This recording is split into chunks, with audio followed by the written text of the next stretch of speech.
ថ្ងៃ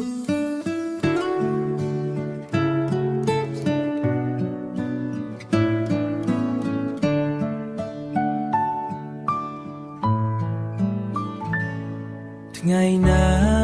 ដែលខ្ញុំទៅរៀនឃើញអ្នកអង្គុយក្បែរបងអ៊ូសៀវភៅបើកនៅលើតុបេះដូងបើកចាប់ផ្ដើតូបេះដូ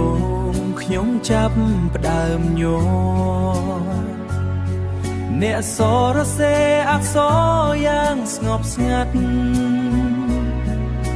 ខ្ញុំសំឡឹងមើលដោយស្មោះស្នេហ៍មេរៀ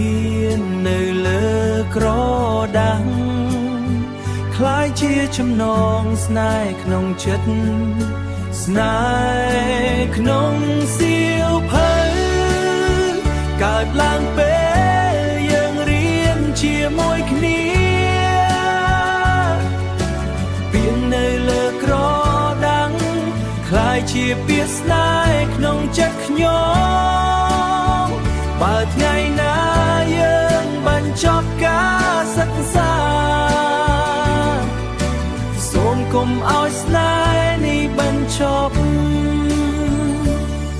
យប់យើងអង្គុយធ្វើកិច្ចការសួរគ្នាអំពីមេរៀន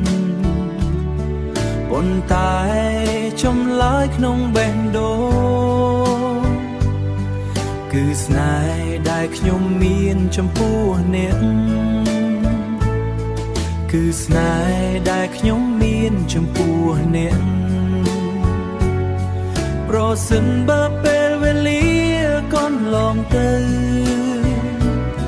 សៀវភៅចាងคล้ายជាអនុស្សាវរីយ៍ស្នេហ៍ដែលកើតក្នុងថ្នាក់រៀននឹងនៅក្នុងចិត្តខ្ញុំជានិច្ចស្នេហ៍ក្នុងសៀវភៅកើតឡើងពេលយើងរៀនជាមួយគ្នាពាក្យនៅលើក្រដាស់คล้ายជាពាក្យស្នេហ៍ក្នុងចិត្តខ្ញុំស្នេហ៍ក្នុងសៀវភៅ